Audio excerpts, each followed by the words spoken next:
नालासोपारा वसई विरार के विधानसभा ने इस बार सबको हिलाकर रख दिया है। जनता के निर्णय को सुनकर सब हिल चुके हैं। 35 साल से राज करने वाली बहुजन विकास आघाड़ी और बहुजन विकास आघाड़ी के सर्वे सर्वा हितेंद्र ठाकुर को भी हिलाकर रख दिया है। आपको बताते चलते हैं, आज हम बात कर रहे हैं वसई की। वसई में उम्मीदवार के तौर पर हितेंद्र ठाकुर जी खड़े थे और भारतीय जनता पार्टी की तरफ से उम्मीदवार के तौर पर स्नेहा दुबे जी खड़ी थी, परंतु स्नेहा दुबे जी ने हितेंद्र ठाकुर को हरा कर भी रख दिया और हिलाकर भी रख दिया।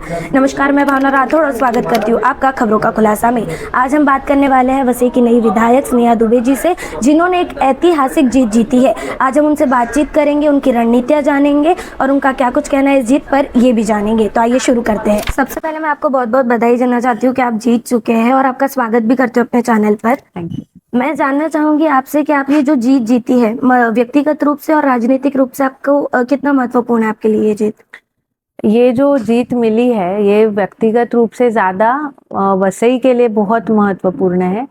और ये हमने जो लड़ाई शुरू की थी ये वसई के लिए, वसई के परिवर्तन के लिए, वसई के लोगों के लिए थी।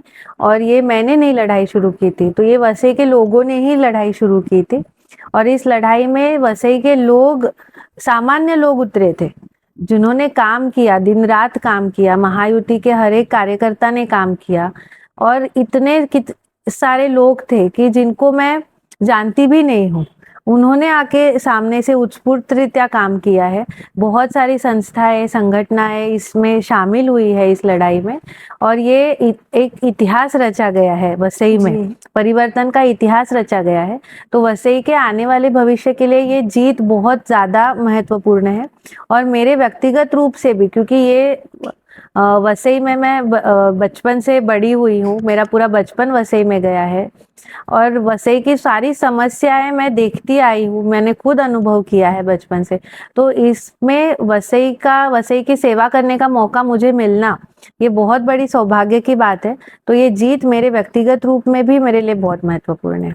पालघर की तीनों सीटों पर कमल खिला है इस बार, और यहाँ की जो मजबूत पार्टी 35 साल से जो राज कर रही थी, उसके ही सर्वे सर्वा हितेंद्र ठाकुर आपके विपक्ष में खड़े थे, आपने उनको ही हराया है। अब आपकी इसके आगे क्या रणनीति होगी, क्या कुछ कहना चाहेगी? 35 साल से जो मजबूत पार्टी चल रही थी उसको आपने हरा कर रख दिया, क्या कहना है इस पर? देखिए, सब में हार जीत होती रहती है। उनको हमने हराया, इसका अहंकार हम में बिल्कुल भी नहीं है। मैं ये जीत बहुत नम्रता से स्वीकारती हूँ और ये जीत मैं वसई की जनता को समर्पित करती हूँ। और हम नम्र रहेंगे तो ही हमारा काम हो पाएगा। तो जो नहीं हो पाया है 30 साल में, वो हमें करना है। जो हमारा आगे का भविष्य का विजन है, पहले तो जो बड़ा खड्डा खोदा गया है उसको भरना है 5 साल में, और फिर उसके ऊपर विकास की इमारत खड़ी करनी है। तो काम बहुत ज्यादा है, बहुत बड़ी जिम्मेदारी है और उसको मैं नम्रता से स्वीकारते हुए, और ये किसी एक व्यक्ति का काम नहीं है, ये टीम वर्क है। तो मेरे महायुति के सभी कार्यकर्ताओं को साथ में लेके, सभी पदाधिकारियों को साथ में लेके, वसई की जनता को साथ में लेके, और हमारे वरिष्ठ जो मार्गदर्शन हमें हमेशा करते हैं, मेरे पिताजी है विवेक पंडित जी, पालक मंत्री है रविंद्र चौहान जी, हमारे मुख्यमंत्री एकनाथ जी शिंदे, और जिन्होंने मुझ पे बहुत विश्वास दिखा के ये उम्मीदवारी दी, ऐसे मेरे मार्गदर्शक देवेंद्र जी फडणवीस और अजीत दादा पवार, इन सबका मार्गदर्शन की हमें आवश्यकता रहेगी। और उनका सबका मार्गदर्शन मिलता भी है हमेशा। तो उनके सबके मार्गदर्शन से काम करना है और वसई का सर्वांगीण विकास करना है। आपने काम की बात की, तो इसमें आपकी सबसे पहले क्या सोच है कि आप क्या काम पर फोकस करना चाहिए? क्या रणनीति है? कौन सा काम पहले होगा? कौन सा महत्वपूर्ण काम आपकी तरफ से होगा वसई में? देखिए, वसई में बहुत मूलभूत सुविधाओं का अभाव है। पहले तो पानी, हॉस्पिटल, एजुकेशन, रास्ते, गटर, सीवरेज सिस्टम, पानी बारिश में घरों में आता है, रास्तों में जमा होता है। तो ये सारी जो बातें हैं वो मूलभूत है। पहले इनका अगर निपटारा हुआ तो फिर हम जाके आगे विकास की और बातें कर सकते हैं। और साइमल्टेनियसली, साथ साथ, मतलब ये काम करते हुए और भी क्या विकास की चीजें कर सकते हैं, यहाँ का पर्यटन कैसा बढ़ा सकते हैं, यहाँ की जो मच्छीमार समाज है उनका व्यवसाय और अच्छा कैसे हो सकता है, उनका विकास कैसे हो सकता है, यहाँ के जो फार्मर्स है, खेती जो करते हैं, वाड़ी जो करते हैं, उनका विकास कैसे हो सकता है, ये सब चीजें भी देखनी है। वसई बहुत एजुकेटेड लोगों की है, बहुत बहुत टैलेंटेड बच्चे वसई में हैं, तो उनके लिए जॉब यहाँ पे ही कैसे क्रिएट किया जा सके, या जो यहाँ से मुंबई के लिए जाते हैं उनका प्रवास सुकर कैसे हो, उनका प्रवास इजी कैसे बनाया जा सके। तो इन सभी मुद्दों पे चर्चा करनी है। ट्रैफिक की बहुत जैसे आप बड़ी मूलभूत समस्या सुविधाओं है। की बात कर रही है, बहुत अच्छे अच्छे प्लान्स भी बता रही है, पर मैं कहना चाहूंगी कि इसके पहले जो पार्टी थी उनके भी यही दावे थे। एजुकेशन को ले लो, अस्पताल को ले लो, गटर को ले लो, पानी को ले लो, यही सारे विषय पर वो बोलते भी थे, वादी भी करते थे, पर कहीं ना कहीं उनकी राजनीति में भी ये समस्याएं देखने मिली है। आप भी वही वादे कर रही है, परंतु क्या इसमें सचमुच हल देखने मिलेगा या फिर जनता को ऐसे ही जूझना पड़ेगा? देखिए, परिवर्तन हुआ ही इसीलिए है कि वो सिर्फ बातें करते थे, वो सिर्फ मुद्दों पे राजनीति करते थे, कुछ किया नहीं। काम करना या नहीं करना ये इच्छा शक्ति पे होता है। आपकी इच्छा है क्या काम करने की, आपकी इच्छा है क्या लोगों का विकास करने की, या सिर्फ खुद का ही विकास करना है, या सिर्फ खुद के ही पार्टी का विकास करना है, ये बात है। तो अगर मेरे बात आप करें या हमारी पार्टी की बात करें, तो भाजपा जो बोलती है वो करती है। महायुति ने जो बोला है आज तक वो किया है। आप नरेंद्र मोदी जी को ही देख लीजिए, जो हमारे सर्वोच्च मार्गदर्शक है, सर्वोच्च नेतृत्व है हमारा। 2014 में आए, आज 2024 है। 10 साल में उन्होंने भारत का, हमारे देश का चेहरा बदल दिया है। तो बात इच्छा शक्ति की होती है। जिनके पास 30 साल थे उन्होंने क्या किया, जिनके पास 10 साल थे उन्होंने क्या किया, और हम किसको रिप्रेजेंट कर रहे हैं? तो हम भाजपा को रिप्रेजेंट कर रहे हैं, हम महायुति को रिप्रेजेंट कर रहे हैं। और मुझे ऐसे लगता है कि मैं लोक प्रतिनिधि नहीं हूँ, मैं कार्यकर्ता हूँ, महायुति की कार्यकर्ता हूँ, भाजपा की कार्यकर्ता हूँ, मोदी जी की कार्यकर्ता हूँ। तो जो हमारा नेता करते हैं उनके पद चिन्हों पे हमें चलना है, सिर्फ तो वादे जैसे नहीं कि आप करने हैं, भाजपा काम की करना बात कर है। रही है, अभी जनता ने परिवर्तन को चुना, ठीक है, और बीजेपी के बहुत सारी ऐसी रणनीतियां थी, बहुत सारे ऐसे तरीके थे, जिनमें से एक लाड़की बहन योजना भी है। तो वसई विरार की जनता ने जो परिवर्तन को चुना है, आपको क्या लगता है क्यों चुना होगा, क्या देखकर चुना होगा? लाड़की बहन योजना हो गई या कोई और चीज हो गई, इस पर आप क्या कहना चाहेंगी?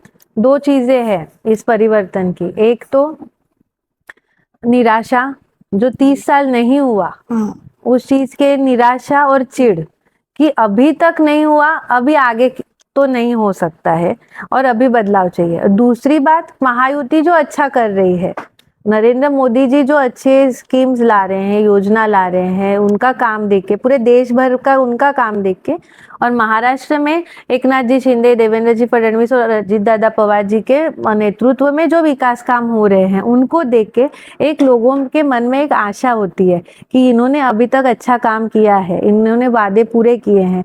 लाडली बहन योजना के 1500 रुपए थे, वो 1500 रुपए बहुत छोटी अमाउंट होगी दिखने में, लेकिन एक महिला के लिए वो 1500 रुपए की भी बहुत अहमियत होती है। उसके बच्चों की फीस हो, उसके बच्चे अगर बीमार पड़े, घर में कोई बीमार पड़े, घर में कोई मुसीबत हो, तो वो 1500 रुपए की बहुत बड़ी मदद उस महिला को होती है। आपने तो जो 1500 रुपए का, वो अब 2100 में भी होने वाले हैं, ये बात है, इस बात पर क्या कहेंगे आप? 21, तो वही तो मैं बोल रही हूँ कि महिला सक्षमीकरण की बातें नहीं करते हैं हम लोग, सिर्फ वो चीज करते हैं। ये चीज एक महिला के हाथ में देना उस महिला का कॉन्फिडेंस बहुत बढ़ाता है, उस महिला की निर्भरता खत्म करता है, वो आत्मनिर्भर होती है। तो ये सभी चीजें हैं जो महिलाओं ने देखी। अभी किसी महिला को अगर पैसे मिलते हैं तो वो काम सिर्फ महिला का नहीं होता है ना, उसके घर में सभी लोगों को उसका फायदा होता है। तो इसीलिए महिलाओं के भी वोट मिले महाराष्ट्र में, पूरे महायुति को, पुरुषों के भी वोट मिले, वृद्धों के भी वोट मिले, और जो यूथ है, जो युवा है, उनके भी वोट मिले, क्योंकि घर में ये सब लोग रहते हैं। तो ये एक योजना जब कोई आती है तो उसका फायदा कोई एक को नहीं होता है, पूरे घर को होता है। तो इसीलिए मुझे लगता है कि ये सब जो महायुति का जो धोरण है, उसके लिए महाराष्ट्र की जनता ने महायुति को आशीर्वाद दिया। एक आखिरी सवाल कहना चाहूंगी आपसे कि आप अपनी जनता को क्या कहना चाहेंगी? क्या वादे करना चाहेंगी या क्या कुछ अलग कुछ कहना चाहेंगी? देखिए, वादे करके वो पूरे तो करने ही हैं। इलेक्शन में बहुत वादे किए हैं। ये वादा पहला किया है कि उनकी लोक प्रतिनिधि जनता का सम्मान करेगी, हर कार्यकर्ता का सम्मान करेगी। और उन्होंने इतने दिनों में मुझे जाना है, मुझे देखा है, मैं सम्मान करने वाली हूँ, क्योंकि मैं ये मानती हूँ सम्मान करेंगे तो सम्मान मिलेगा। दूसरी ये बात है कि लोक प्रतिनिधि का काम ये होता है कि लोगों की आवाज उठाना, लोगों की सुनना और वो आवाज लोगों की सरकार तक पहुंचाना। तो लोगों की मैं सुनने की बहुत कोशिश कर रही हूँ, आगे भी करूंगी। ज्यादा से ज्यादा लोगों तक पहुंचने की कोशिश करूंगी और जो वसई के लोगों की आवाज है वो सरकार तक पहुंचाने की कोशिश करूंगी, पहुंचाऊंगी। और जितने भी सारे प्रलंबित प्रश्न हैं वो सारे सुलझाने की 100% कोशिश करूंगी, दिन रात मेहनत करूंगी और वसई का विकास करेंगे। इस खास बातचीत के लिए आपका बहुत बहुत धन्यवाद। तो जैसे कि आप लोग देख सकते हैं कि स्नेहा दुबे जी द्वारा कहा गया है कि उनके द्वारा जो वादे किए गए हैं वो उन्हें पूरा करने की पूरी कोशिश करेगी। वसई विरार की जनता की आवाज़ ऊपर पहुंचाने की भी पूरी कोशिश करेगी, पर इसके लिए ये कार्य पूरे होते हैं या नहीं ये देखने के लिए हमारे पास 5 साल है। तो अब देखना होगा ये कि ये वादे वादे में ही रह जाते हैं या ये पूरे भी होते हैं। बहरहाल आज की इस पूरी खबर में इतना ही। खबरों का खुलासा से भावना राठौड़ की एक रिपोर्ट। खबरों का खुलासा से भावना राठौड़ की एक रिपोर्ट। ऐसी और खबरें देखने के लिए बने रहे हमारे साथ और सब्सक्राइब करें खबरों का खुलासा, सच की परख हमसे। सच परखेंगे तो बदलाव पाएंगे, साथ आएंगे तो हर खबर का खुलासा होगा। वीडियो पसंद आने पर लाइक, शेयर, कमेंट, सब्सक्राइब जरूर करें।